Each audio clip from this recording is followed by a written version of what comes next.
Le problème, c'est d'accuser les institutions des maux qu'elles subissent, mais qui sont le fruit de la corruption des hommes. Le général de Gaulle est parti à l'issue d'un référendum qu'il avait convoqué. À 20h, les résultats du scrutin tombent.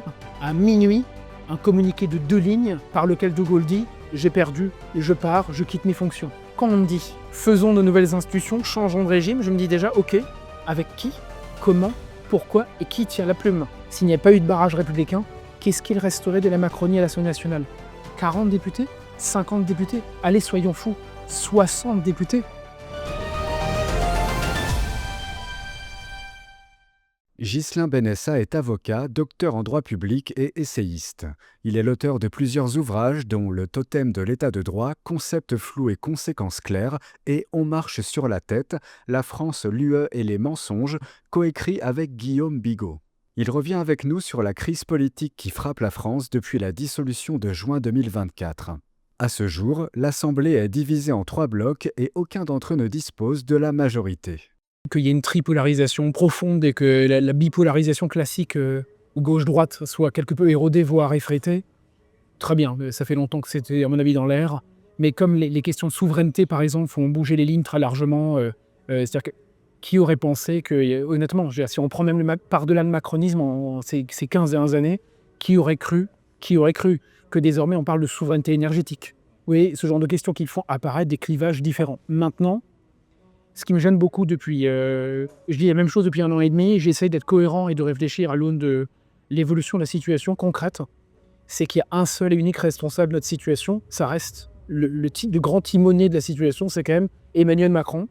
Parce qu'Emmanuel Macron n'a fait, et c'est ça qui est tragique en fait, c'est qu'il n'a fait que multiplier des paravents, j'appelle ça souvent la stratégie du paravent, donc des palissades successives ou des espèces de choses trappes pour masquer sa propre responsabilité. Il a décidé de dissoudre de façon quelque peu ubuesque. Il a annoncé, je reprends toujours le mot, mais il faut le reprendre, il avait promis une grande clarification, c'est ce qu'il avait promis avec la dissolution, c'est-à-dire je congédie tout le monde, on revient aux urnes, et il faut clarifier l'état du pays et l'état des forces électorales. Et ça veut dire que pour lui, ça devait être un déblocage d'un scrutin qui avait mal tourné, qui était les européennes. Or, les législatives ont abouti à un blocage permanent, blocage qui a donné lieu à des espèces de conciliabules invraisemblables qui nous ont permis, ou nous ont offert, ça dépend comment on le voit, Michel Barnier, François Bayrou et désormais Sébastien Lecornu.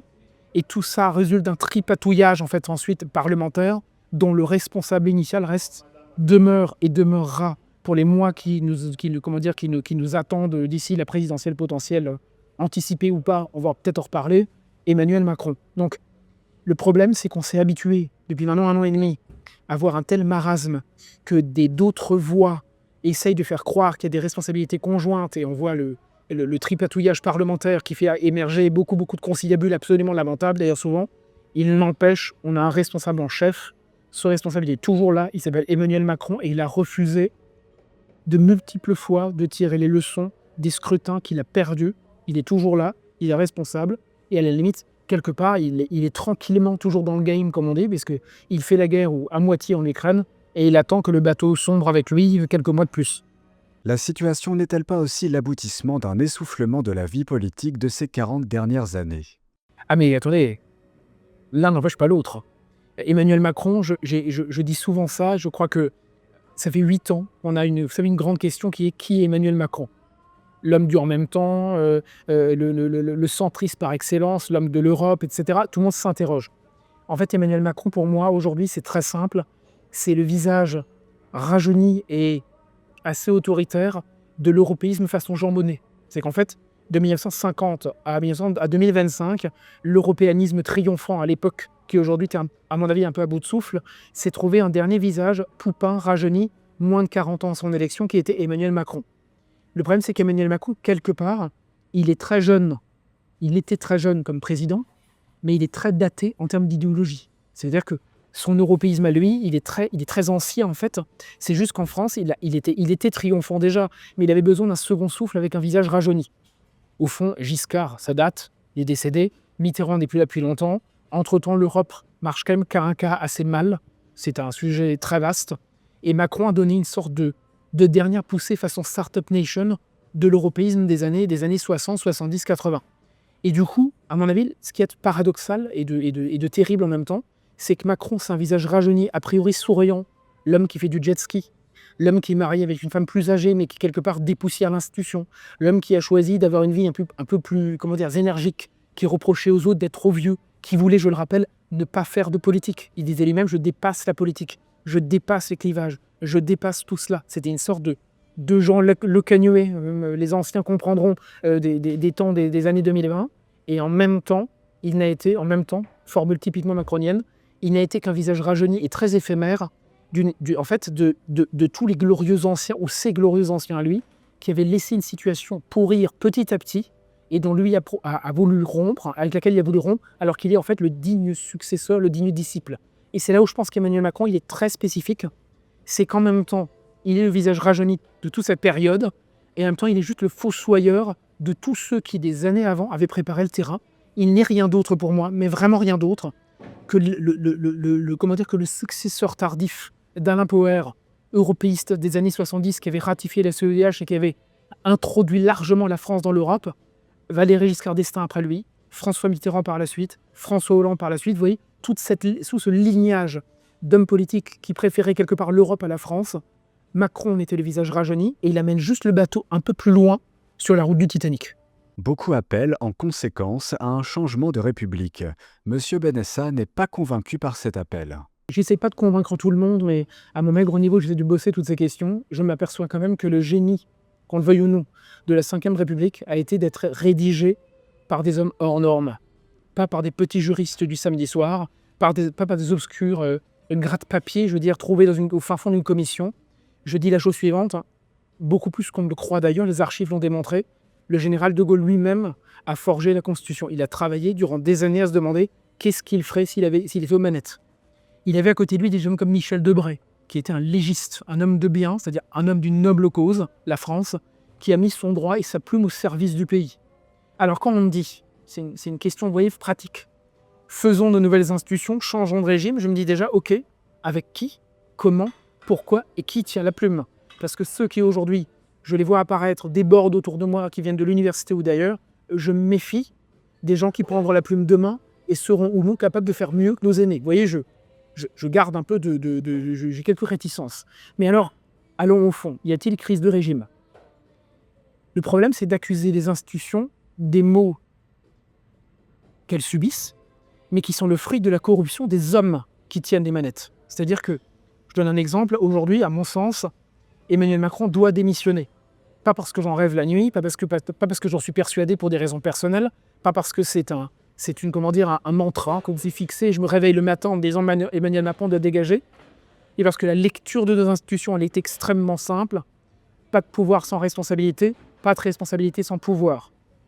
Mais aussi, pas de pouvoir sans légitimité, pas de légitimité sans le pouvoir. Ça veut dire que la légitimité est la clé de voûte des institutions, pour tout un tas de raisons qui dépassent la stricte lecture des articles même du texte.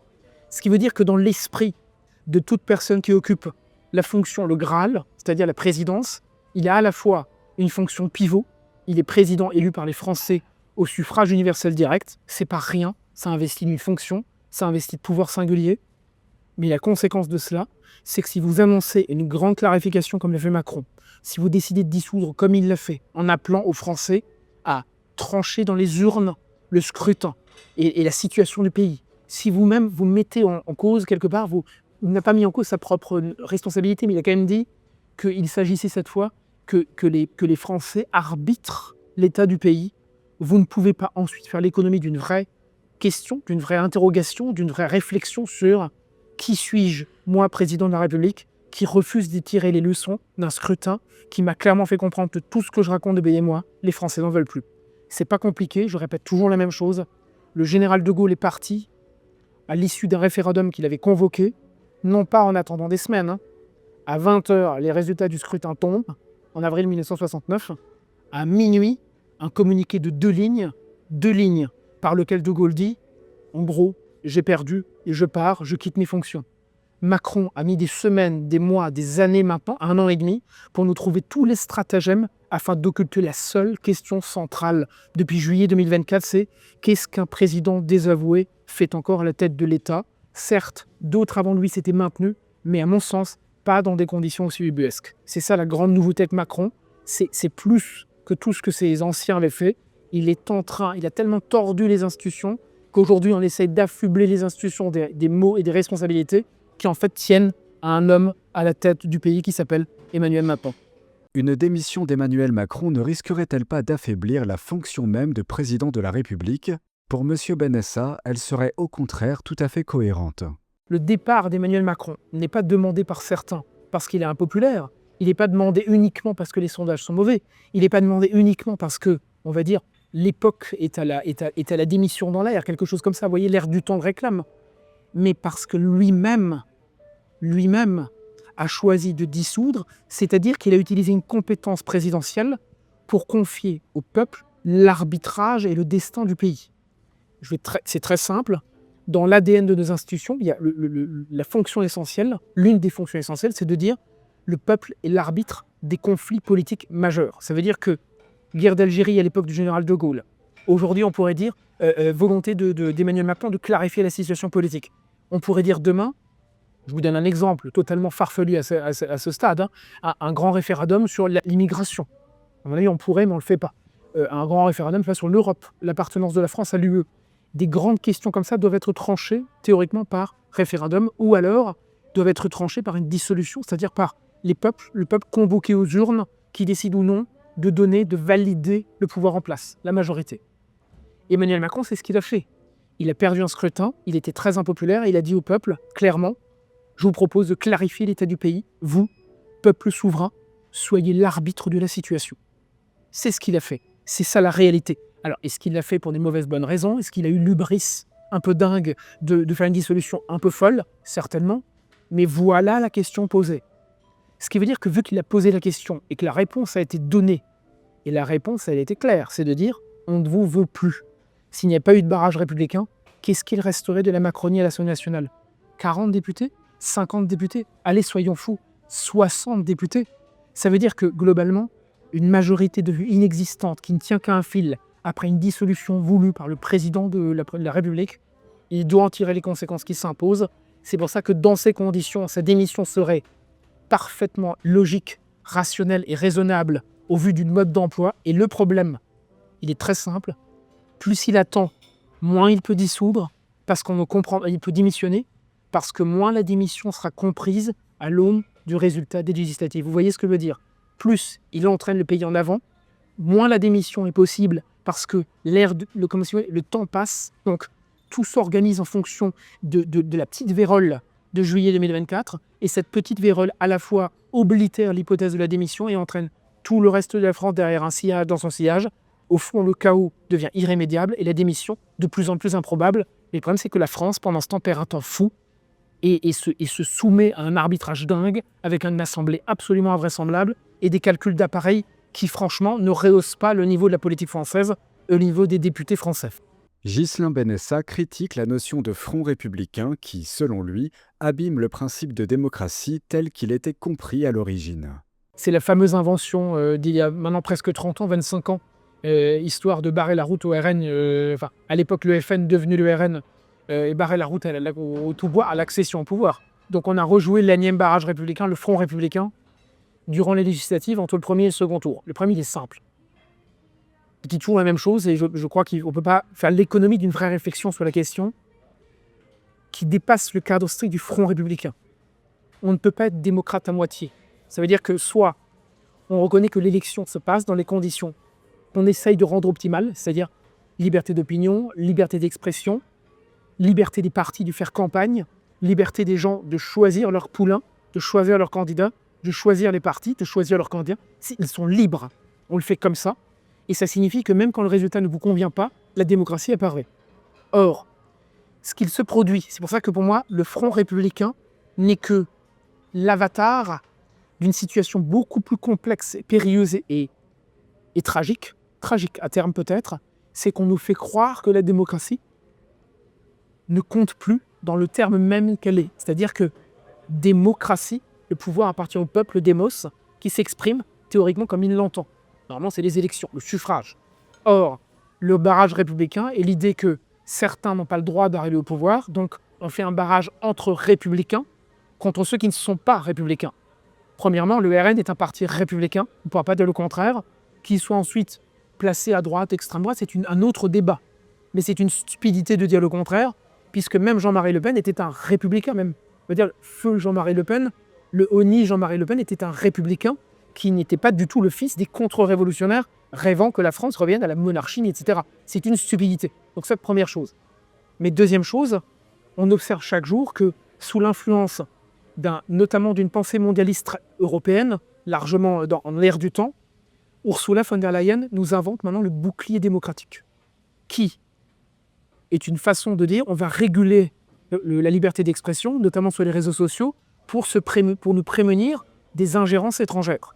Ce qui veut dire qu'on régule la liberté d'opinion et la liberté d'expression au nom d'une ingérence étrangère. Mais ce qui veut dire que de plus en plus, barrage républicain, bouclier démocratique et tout ce qu'on invente sont des façons de contrôler l'exercice de la démocratie au nom d'une prétendue meilleure démocratie. Et c'est là où pour moi il y a vraiment un hiatus. Soit on admet le résultat des urnes tel qu'il est et on éjecte le barrage républicain une bonne fois pour toutes. Les gens choisissent et votent librement, que ce soit la France Insoumise ou le RN, parce que vous verrez, si demain il y a un second tour, Marine Le Pen, hautement improbable, ou Jordan Bardella, plus probable, et Jean-Luc Mélenchon, on aura un barrage républicain, à mon avis, contre Jean-Luc Mélenchon, partiellement. Possible. Mais c'est pas possible non plus, à mon sens, parce que ça veut dire qu'on interdirait aux gens, de voter pour un camp. Donc soit on est vraiment démocrate, on fait sauter le barrage républicain, et vous allez voir qu'il y a directement un effet fondamental.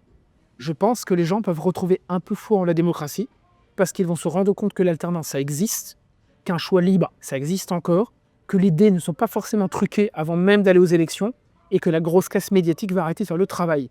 Je pense que pour restaurer la politique, on en parlait tout à l'heure, il faut aussi permettre aux gens de faire librement leur choix. La politique s'en sortira mieux, s'en portera mieux, la démocratie s'en portera mieux, et le fameux contrat social s'en portera également beaucoup mieux.